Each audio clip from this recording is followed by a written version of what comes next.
आज जो मैं आपको बताने वाला हूँ वो कोई बताएगा ही नहीं, क्योंकि आप खुद से इसके बाद डिसाइड करने लग जाओगे कि प्रोबेबिलिटी मार्केट की किधर जाने की ज़्यादा है, ऊपर या नीचे। लोग आपको बस इसमें ट्रैप करके रखे हुए हैं कि आप उनके fancy setups, fancy strategies, fancy softwares buy करो, क्योंकि उनका प्रॉफिट हो। अगर आप ये जान जाओगे कि सिंपल स्ट्रेटजीज़ से पैसा बनता है, तो उनके दुकान कैसे चलेंगे? हमारे जैसे इन्फ्लुएंसर्स यही कर रहे हैं। कॉम्प्लेक्स स्ट्रेटजी, कॉम्प्लेक्स सॉफ्टवेयर्स जो आपको इस इल्यूजन में रखता है कि सिंपल स्ट्रेटजी वर्क नहीं करती है, कॉम्प्लेक्स स्ट्रेटजी सीखूँगा तभी प्रॉफिटेबल हो पाऊँगा। सिंपल स्ट्रेटजी अगर वर्क करती तो सारे लोग प्रॉफिटेबल हो जाते, तो कोई कॉम्प्लेक्स स्ट्रेटजी होगा जो हमें प्रॉफिटेबल बनाएगा। ऐसा कुछ नहीं है, सिंपल स्ट्रेटजी ही पैसा देती है। मेरी बात मत मानो, जो 20 साल से, 30 साल से, 40-50 साल से ट्रेडिंग कर रहा है, उसकी बात जाकर एक बार सुन लो, उनको फॉलो कर लो। सारी बातें समझ में आ जाएँगी। बात है आफ्टर सर्टेन लेवल कि आपकी साइकोलॉजी कैसी है, आप खुद पे डिसिप्लिन कितना रखते हो, प्रॉफिटेबिलिटी वहाँ से आती है। चलो स्ट्रेटजी को स्टार्ट करते हैं बिना लेट किए। मार्केट बस 2 चीज़ से रन करती है। एक होता है प्राइस एंड दूसरा होता है वॉल्यूम। बाकी सारा चीज़ इसका डेरिवेटिव्स है। सारा कुछ इसी पे रन करता है। एंड ट्रेड करने के लिए हमें क्या चीज़ सीखना होगा? बस 2 चीज़, एक सपोर्ट रेजिस्टेंस ड्रॉ करना है एंड दूसरा कैंडलस्टिक की थोड़ी-सी समझ। एंड कैंडलस्टिक की समझ से क्या मतलब है? बस उसके बिहेवियर को, कि इस कैंडल में बाइंग प्रेशर है, कि इस कैंडल में सेलिंग प्रेशर है, दैट्स इट। कैंडलस्टिक पैटर्न्स नहीं रटने लग जाना। एंड सपोर्ट रेजिस्टेंस 3 तरीके के होते हैं। First one is horizontals and second is trend lines and third one is moving averages. Moving average dynamic support resistance का काम करता है। इस वीडियो में हम हॉरिजॉन्टल सपोर्ट रेजिस्टेंस को ट्रेड करना सीख लेते हैं डीप में, इसके बाद लॉसेस बहुत ही कम होंगे। इस वीडियो में आपका प्यार दिखा मुझे, तो आगे आने वाले वीडियोज़ में dynamic support resistance and trend line support resistance को ट्रेड करना सिखाऊँगा। फिर इसके बाद आपको किसी और चीज़ की ज़रूरत नहीं होगी। तो कमेंट में ज़रूर बताना कि आपको कैसा लगा। सबसे पहले हमें सपोर्ट रेजिस्टेंस ड्रॉ करना सीखना होगा और सपोर्ट रेजिस्टेंस ड्रॉ करना कुछ नहीं है, कोई रॉकेट साइंस नहीं है। सिंपल है, जहाँ से मार्केट टर्न किया हो, जैसे मार्केट यहाँ आया, यहाँ से टर्न किया, तो इसको हम एज़ अ सपोर्ट कंसीडर करेंगे। फिर से मार्केट देखोगे तो यहाँ पे आया, यहाँ से रिवर्स किया, इसको भी हम एज़ अ सपोर्ट कंसीडर करेंगे। उससे पहले यहाँ पे देख लो, मार्केट यहाँ से ऊपर आया, वहाँ के बाद फॉल कर गया, तो इसको एज़ अ रेजिस्टेंस हम मानेंगे। फिर देखोगे तो यहाँ से रिवर्स कर गया, तो इसको हम सपोर्ट मानेंगे। यहाँ देखोगे तो मार्केट यहाँ से रिवर्स कर गया, इसको भी हम रेजिस्टेंस मानेंगे। फिर से देखोगे तो मार्केट यहाँ से रिवर्स कर गया, तो इसको हम रेजिस्टेंस मानेंगे। इतना सिंपल है, मतलब जहाँ से मार्केट रिवर्स की हो, उसको बस ड्रॉ कर लेना है। अब यहाँ पे 3 तरीके के रिएक्शन होते हैं, या तो मार्केट ब्रेकआउट दे देगा, या फिर ब्रेकआउट देके ट्रैप करेगा, या फिर जैसे यहाँ पे हमने इस रेजिस्टेंस को ड्रॉ किया, तो इसको टैप करके मार्केट रिवर्स कर जाएगा।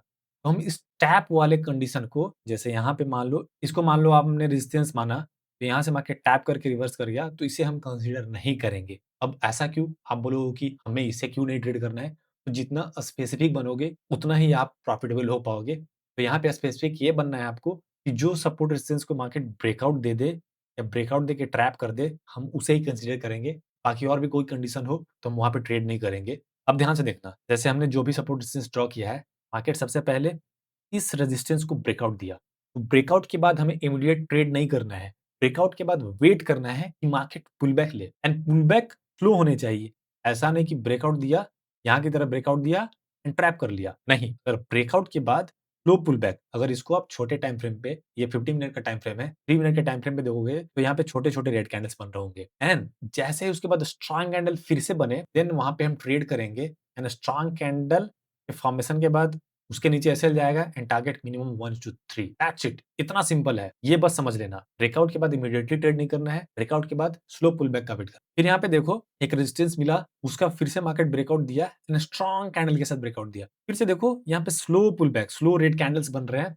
फिर से जैसे इसके ऊपर मार्केट जाए, एंट्री करो, उसके नीचे एसएल डालो एंड टारगेट बस 1:2 का रखना है। कहीं न कहीं उससे ज़्यादा ही मिल रहा। समझ रहे हो ना बातों को? अब इसके बाद आगे बढ़ते हैं।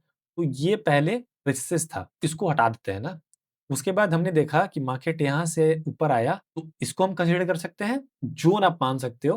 जैसे यहाँ से इसको ऐसे ज़ोन मान लो। पहले भी रेजिस्टेंस का काम कर रहा था, अब भी सपोर्ट का काम कर रहा। हमने इस ज़ोन को फिर से इसलिए कंसीडर किया कि मार्केट रिसेंट में यहाँ रिएक्शन दिखाया है, तभी हमने इसको कंसीडर किया। अब देखना, इसके बाद मार्केट ब्रेकडाउन दिया, ब्रेकडाउन के बाद स्लो पुल बैक। आपको क्या देखना है, जैसे ही मार्केट ब्रेकआउट या ब्रेकडाउन दे, उसके बाद स्लो पुल बैक का वेट करना है। यहाँ पे ब्रेकडाउन दिया, उसके बाद स्लो पुल बैक आया।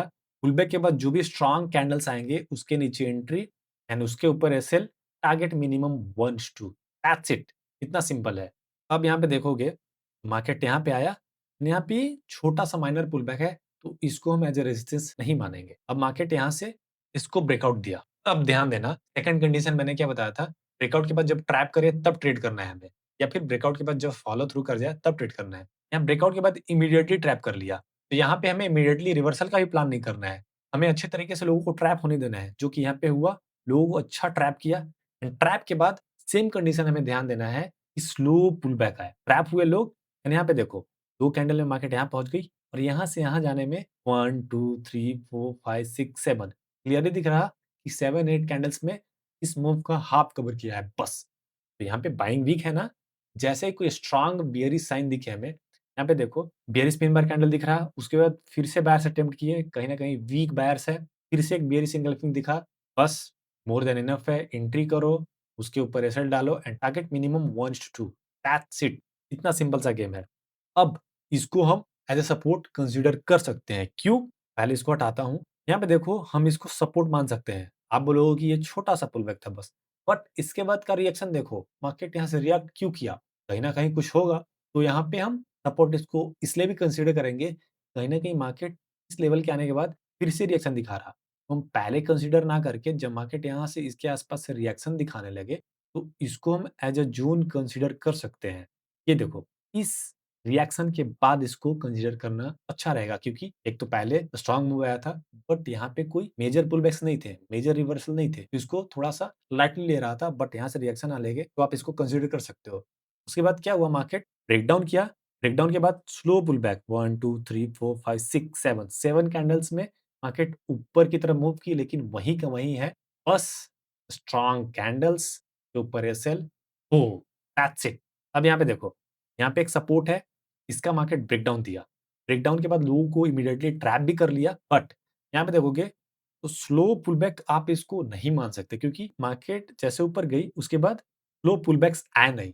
अगर आप इसको कंसीडर भी करोगे तो एक एसएल जाएगा आपका। आपने एंट्री यहाँ पे किया, उसके नीचे एसएल और टारगेट मिनिमम 1:2 जो कि कंप्लीट नहीं हुआ, एसएल चला जाएगा। बट अगर आप ध्यान से देखोगे तो यहाँ पे स्ट्रॉन्ग सेलिंग कैंडल प्रेजेंट थी। मतलब मार्केट पहले लोगों को ट्रैप किया, फिर सेलिंग कैंडल स्ट्रॉन्ग आने लगी, लेकिन मार्केट उसके बाद नीचे भी नहीं गया। तो कहीं न कहीं यहाँ वोलेटिलिटी है, तो आप इसको अवॉइड कर सकते हो। एक्सपीरियंस के बाद ये आप समझने लग जाओगे। फिर से दोबारा वीडियो देखोगे तब मैं क्या बताया हूँ स्टार्टिंग। अब यहाँ पे देखोगे तो 2 सपोर्ट है और बहुत नज़दीक है, तो नीचे वाले को कंसीडर कर लेते हैं और इसको हटा लेते हैं, इसे भी हटा लेते हैं। अब ध्यान से देखो, मार्केट यहाँ पे आई, इसका ब्रेकडाउन करी एंड ब्रेकडाउन के बाद ट्रैप भी कर ली।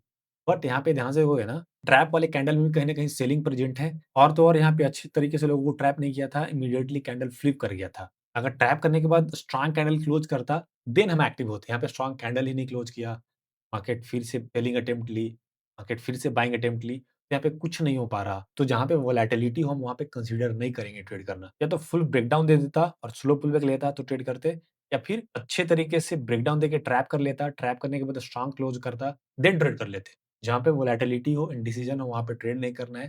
क्लियर जो कंडीशन बताया वही फॉलो हो, तभी ट्रेड करो। वीडियो को दोबारा देखो, अगर समझ नहीं आया तो समझ आएगा। आँखों को ट्रेन करने की ज़रूरत होती है। एक बार में कुछ नहीं समझ में आता। लोग एक बार स्ट्रैटेजी देखते हैं, कुछ दिन प्रैक्टिस करेंगे और छोड़ देंगे। जब तक ट्रेन नहीं करोगे अपनी आँखों को, तब तक एक्जीक्यूशन अच्छा नहीं होगा।